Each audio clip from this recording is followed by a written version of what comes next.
ನಡಿ ಈಗ ಶುರು ಮಾಡೋಣ.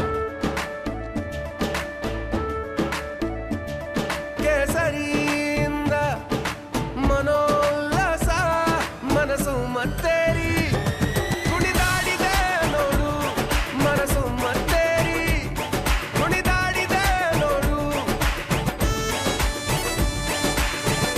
ಕ್ಷಣ ಕ್ಷಣವೂ ಆಚರಿಸಿ ಕೇಸರಿ ಹಬ್ಬ. ವಿಮಲ್ ಬಾಯಲ್ಲಿ ಹೇಳಿ ಕೇಸರಿ. ಹುಬ್ಬಳ್ಳಿಯಲ್ಲಿ ಕೇಸರಿ ರಣ ಕಹಳೆಯನ್ನು ಮೊಳಗಿಸಲಿದ್ದಾರೆ ಅಮಿತ್ ಶಾ. ಬಸವರಾಜ ಬೊಮ್ಮಾಯಿ ಹಾಗೂ ಜೋಶಿ ಅವರ ಪರ ಮತ ಪ್ರಚಾರ ಮಾಡೋದಕ್ಕೆ, ಮತಬೇಟೆ ಆಡೋದಕ್ಕೆ ಬರ್ತಾ ಇದ್ದಾರೆ. ಪ್ರಚಾರ ಮಾಡೋದಕ್ಕೆ ಹಾಗೂ ಚುನಾವಣಾ ಸಮರದಲ್ಲಿ ಮತಬೇಟೆ ಆಡೋದಕ್ಕೆ ಅಮಿತ್ ಶಾ ಬರ್ತಾ ಇದ್ದಾರೆ. ನೆಹರು ಮೈದಾನದಲ್ಲಿ ಸಮಾವೇಶಕ್ಕೆ ಸಂಪೂರ್ಣ ಸಿದ್ಧತೆಗಳನ್ನು ಮಾಡಿಕೊಳ್ಳಲಾಗಿದೆ. ಕೆಲವೇ ಕ್ಷಣಗಳಲ್ಲಿ ಹುಬ್ಬಳ್ಳಿಗೆ ಅಮಿತ್ ಶಾ ಆಗಮಿಸ್ತಾರೆ. ರಾಣಿಬೆನ್ನೂರಿನಲ್ಲೂ ಕೂಡ ಅಮಿತ್ ಶಾ ಅವರ ರೋಡ್ ಶೋ ಇದೆ. ಇಡೀ ಉತ್ತರ ಕರ್ನಾಟಕವನ್ನ ಟಾರ್ಗೆಟ್ ಮಾಡಿ ಬಿಜೆಪಿ ಮತ ಶಿಕಾರಿ ಆಡ್ತಾ ಇದೆ. ಏನು ಇಂಪ್ಯಾಕ್ಟ್ ಆಗುತ್ತೆ ಅಮಿತ್ ಶಾ ಅವರ ಭೇಟಿ, ಯಾವೆಲ್ಲ ವಿಚಾರಗಳನ್ನ ಮಾತನಾಡ್ತಾರೆ, ಇದೆಲ್ಲವನ್ನು ಕೂಡ ಕಾದು ನೋಡಬೇಕಾಗಿದೆ. ಈ ಹಿಂದೆ ಕರ್ನಾಟಕದ ಬೇರೆ ಬೇರೆ ಭಾಗಗಳಲ್ಲಿ ಅಮಿತ್ ಶಾ ಅವರು ಓಡಾಡಿ ಬಹಳ ಪರಿಣಾಮಕಾರಿಯಾದಂಥ ಮಾತುಗಳನ್ನು ಆಡಿದ್ದನ್ನು ನೋಡಿದ್ವಿ. ಇದೀಗ ಉತ್ತರ ಕರ್ನಾಟಕವನ್ನು ಫೋಕಸ್ ಮಾಡ್ತಾ ಇದ್ದಾರೆ. 2ನೇ ಹಂತದ ಲೋಕಸಭಾ ಚುನಾವಣಾ ಸಮರಕ್ಕೆ ಮುನ್ನುಡಿಯಾಗಿ ಅಮಿತ್ ಶಾ ಹುಬ್ಬಳ್ಳಿಗೆ ಬರ್ತಕ್ಕಂಥದ್ದು ಅದು ಇದುವರೆಗೆ ಬಿಜೆಪಿಯ ಭದ್ರಕೋಟೆ ಅಂತ ಅನಿಸಿಕೊಂಡಿರ್ತಕ್ಕಂಥ ನೆಲ. ಹಾಗಾಗಿ ಅವರಿಗೆ ಭರ್ಜರಿ ಫ್ಯಾನ್ ಫಾಲೋಯಿಂಗ್ ಕೂಡ ಇದೆ ಅಲ್ಲಿ.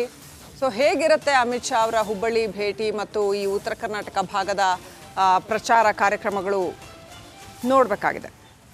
ಬಿಜೆಪಿಯ ಸ್ಥಳೀಯ ಮುಖಂಡರು ಅವರಿಗೆ ಸಾಥ್ ಕೊಡಲಿದ್ದಾರೆ. ಒಟ್ಟಾರೆ ವಾಣಿಜ್ಯ ನಗರಿಯಲ್ಲಿ ಅಮಿತ್ ಶಾ ಅವರ ಕೇಸರಿ ಕಹಳೆ ಮೊಳಗಲಿದೆ.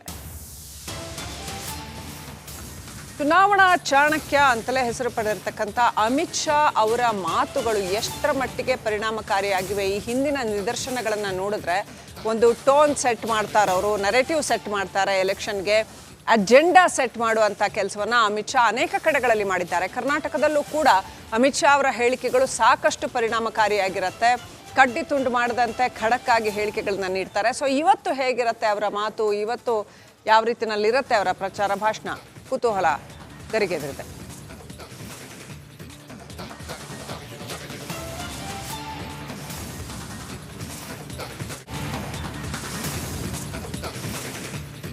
ಹುಬ್ಬಳ್ಳಿಯಲ್ಲಿ ನೇಹಾ ಹಿರೇಮಠ ಹತ್ಯೆ ಆದ ನಂತರ ಅನೇಕ ಗಣ್ಯರು ಅವರ ಮನೆಗೆ ಭೇಟಿ ಕೊಟ್ಟರು, ಪೋಷಕರಿಗೆ ಸಾಂತ್ವನ ಹೇಳಿದರು. ಇವತ್ತು ಅಮಿತ್ ಶಾ ಅವರು ಭೇಟಿಯನ್ನ ಕೊಡ್ತಾ ಇದ್ದಾರೆ. ಸಂಜೆ ಅಷ್ಟೊತ್ತಿಗೆ ಅಮಿತ್ ಶಾ ಅವರು ನೇಹಾ ಹಿರೇಮಠ ನಿವಾಸಕ್ಕೆ ತೆರಳಿ ಪೋಷಕರಿಗೆ ಸಾಂತ್ವನ ಹೇಳಿದ್ದಾರೆ. ಈಗಾಗಲೇ ನಿರಂಜನ್ ಹಿರೇಮಠ ರಿಪಬ್ಲಿಕ್ ಕನ್ನಡದ ಜೊತೆಗೆ ಮಾತಾಡುವಂತಹ ಸಂದರ್ಭದಲ್ಲಿ ಅಮಿತ್ ಶಾ ಬರ್ತಾರೆ ಅನ್ನುವಂತಹ ಮಾಹಿತಿ ಬಂದಿದೆ ಅನ್ನುವಂತಹ ಮಾತನ್ನು ಹೇಳ್ತಾ ಇದ್ರು. ಸೊ ಹುಬ್ಬಳ್ಳಿಯ ನೇಹಾ ನಿವಾಸಕ್ಕೆ ಅಮಿತ್ ಶಾ ಅವರು ಭೇಟಿಯನ್ನು ನೀಡ್ತಾರೆ ಅನ್ನುವಂತಹ ಮಾಹಿತಿ ಇದೆ. ಇವತ್ತು ಅನೇಕ ಕಾರ್ಯಕ್ರಮಗಳ ಆಯೋಜನೆಯನ್ನು ಮಾಡಲಾಗಿದೆ ಅಮಿತ್ ಶಾ ಅವರ ನೇತೃತ್ವದಲ್ಲಿ. ಇದೇ ಸಂದರ್ಭದಲ್ಲಿ ನೇಹಾ ನಿವಾಸಕ್ಕೂ ಕೂಡ ಅಮಿತ್ ಶಾ ಅವರು ಭೇಟಿಯನ್ನು ನೀಡಲಿಕ್ಕಿದ್ದಾರೆ.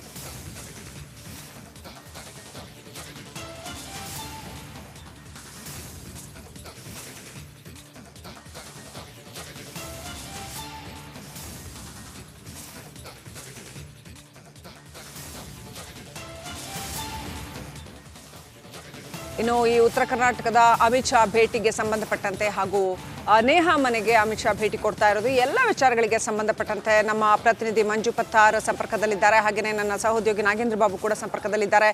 ಮೊದಲಿಗೆ ಮಂಜು ಪತ್ತಾರ್ ಅವ್ರನ್ನ ಕೇಳೋದಕ್ಕೆ ಬಯಸ್ತೀನಿ. ಮಂಜು ಪತ್ತಾರ್, ಓವರ್ ಆಲ್ ಅಮಿತ್ ಶಾ ಭೇಟಿಗೆ ಕುರಿತಂತೆ ಯಾವ ಥರದ ನಿರೀಕ್ಷೆಗಳು ಗರಿಗೆದರಿದ್ದಾವೆ, ಯಾವೆಲ್ಲ ಲೆಕ್ಕಾಚಾರಗಳನ್ನ ಇಟ್ಕೊಂಡು ಈ ಒಂದು ಪ್ರಚಾರ ಕಾರ್ಯವನ್ನು ನಡೆಸಲಾಗ್ತಾ ಇದೆ?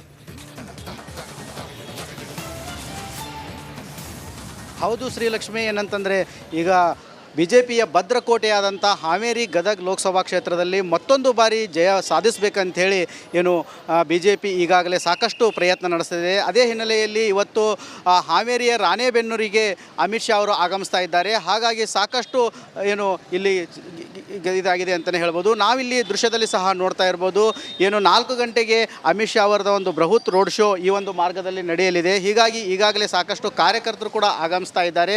ರಾಣೆಬೆನ್ನೂರಿನ ಕುರುಬಗಿರಿಯಿಂದ ಅಶೋಕ್ ಸರ್ಕಲ್ ಅವರಿಗೆ ಸುಮಾರು 1.5 ಕಿಲೋಮೀಟರ್ನವರೆಗೂ ಕೂಡ ಈ ಒಂದು ಮಾರ್ಗವಾಗಿ ಏನು ಒಂದು ರೋಡ್ ಶೋ ನಡೀತಾ ಇದೆ. ಹೀಗಾಗಿ ಸಾಕಷ್ಟು ಸಂಖ್ಯೆಯಲ್ಲಿ ಕಾರ್ಯಕರ್ತರು ಕೂಡ ಆಗಮಿಸ್ತಾ ಇದ್ದಾರೆ. ಅದೇ ರೀತಿಯಾಗಿ ಇಲ್ಲಿ ಮಾರ್ಗದಲ್ಲಿ ಹೋಗುವಂಥ ವಾಹನಗಳನ್ನು ಕೂಡ ಇಲ್ಲಿ ತೆರವು ಮಾಡಲಾಗ್ತಾ ಇದೆ. ಇನ್ನೊಂದು ಕಡೆ ಪೊಲೀಸ್ ಬಿಗಿ ಬಂದೋಬಸ್ತನ್ನು ಕೂಡ ಏರ್ಪಡಿಸಲಾಗಿದೆ.